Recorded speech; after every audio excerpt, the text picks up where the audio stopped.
nos enfants. Donc, il faut savoir recommander. J'ai dit va, viens.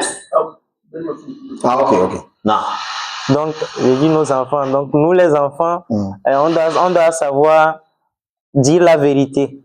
Et nos parents également doivent eux-mêmes d'abord dire la vérité.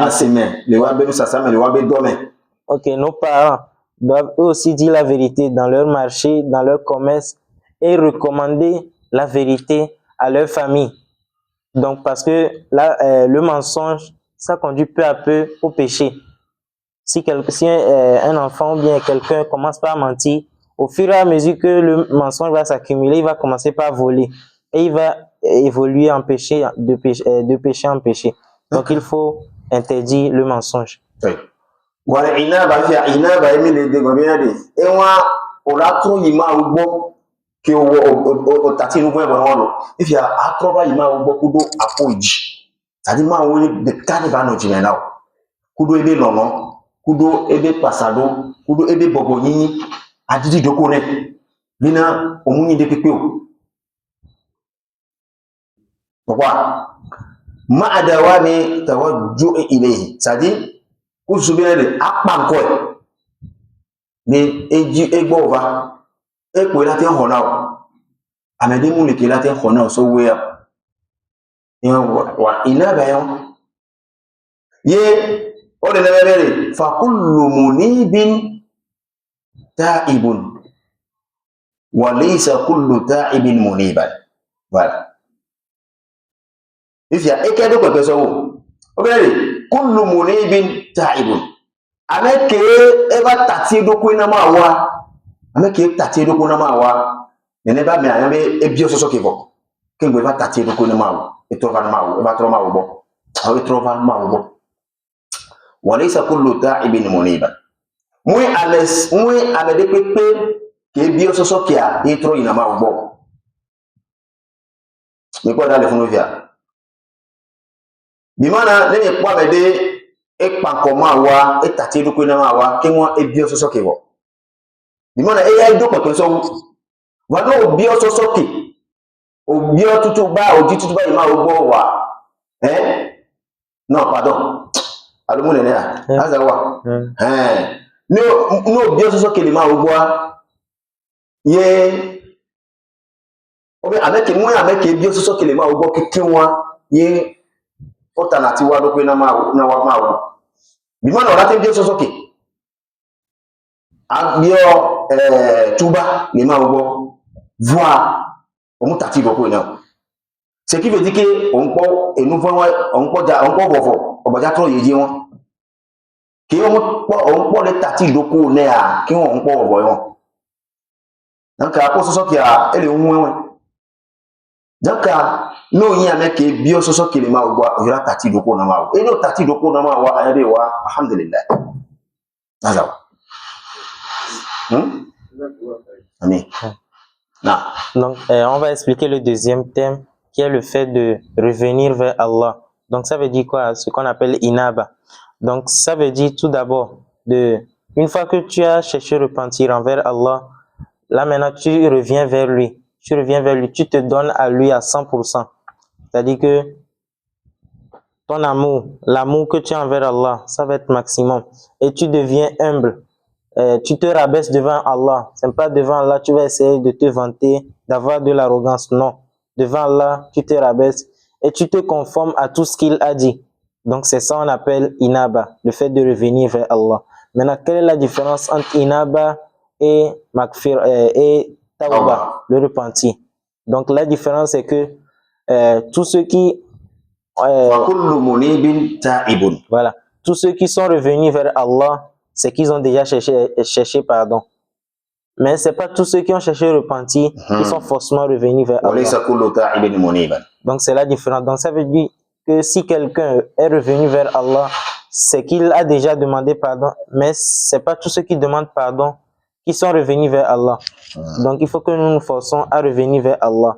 Et une fois que tu as cherché pardon, mais tu n'es pas revenu vers Allah, le repentir que tu as cherché n'est pas encore à 100%. Voilà. Donc, Al-Inaba, c'est la seconde étape Mais la seconde étape Et du donc, repentir. ça, Voilà. Et c'est ça qui a plus de valeur que le repentir. parce que nous, deux, ce qui veut dire que voilà. Donc, si tu as le fait de revenir vers Allah, c'est que tu as déjà le repentir.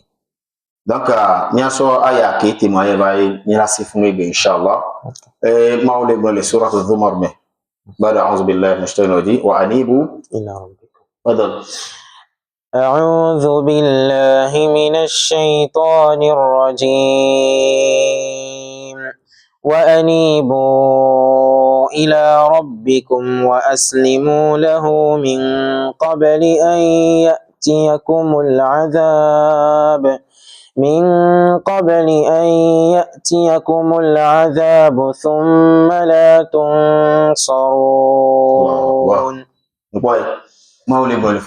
Ebe wa anibu ila rabbikum nitro imi abima ubo wa aslimu lahu ya tatimi adoko ine wa aslimu lahu ni tatimi adoko ine parce owo nti lon agbaze o kudo akwa agbe kiki won lillahi rabbil alamin donc tati adoko ne ebe le bobina min qabl an yahtiyakum li azab kin boy ma ube azab la ba kengwe ma ube aya dudu ila va tumi tuma la ton soro ne va tumi voir ni japo ameke japo lo mi anti o ni japo khona mi deke pe o japo donc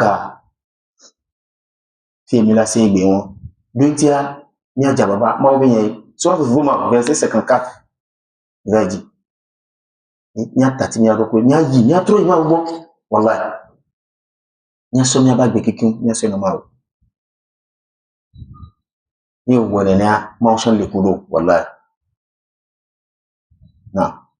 Donc au verset 54 de Surat Zumar, le chapitre ou bien la sourate 39 donc verset 54 ouais. Surah 39 ouais. Donc Allah nous dit revenez vers Allah, bien revenez vers votre Seigneur et soumettez-vous à lui. C'est-à-dire, il faut qu'on revienne à Allah et qu'on s'adonne à lui. On se laisse à Allah avant que le châtiment ne nous atteigne, avant que l'enfer ou bien la punition de Dieu ne nous atteigne.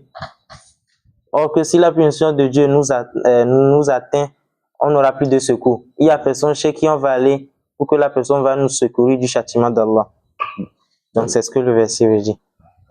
Mintin termination ya wa nya se fie so kudo gamenti on ba kudo mianti e ya ke mi gba on ba so edo mi abi balance me nami afi ke nyon le mia ba so edo mi abi balance me nami ba so tu fe nami le duni ya kudo akhira ye afi ke mi gba mi jabolea on ba so mi abi ngo so kemi ba so kemi ba na ba ko be na be mi le jabagba ya so mi nya de pepo wallahi ni ande pepo ni aso mi le jibe nyanya enti mi le jababa ima oni ba ko mi nyanya oni ba wona mi apata ni la ilaha illallah bin kono iso ye dia ma ba don kuna mi wetria e be ni le 5e jour d'ici mercredi jeudi ni jababa ni abla ne be tanso akodo ashura et lada ke ile mea e fetu ke ile me e nous voyons que obola so ni be nous voyons pe ka so Kenya on ba we na miapata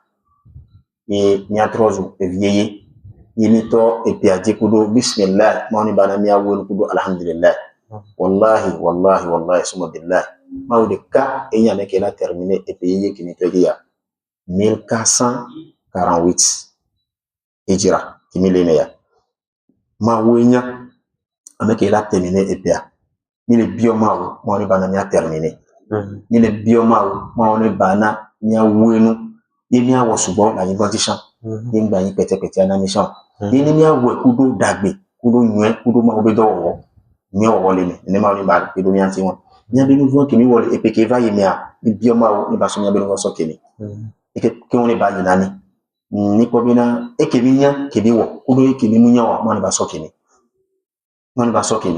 ni so ga popo ya chan ni le bio na nya be mosque toi et de que te pede pepe ke le ka popo ya na mo le ba na kudo ti bile ke ni bio na nya do ko mo le ba na ba na ne mo ba so e chan bi nu so ke kulu e be famille o pata be vie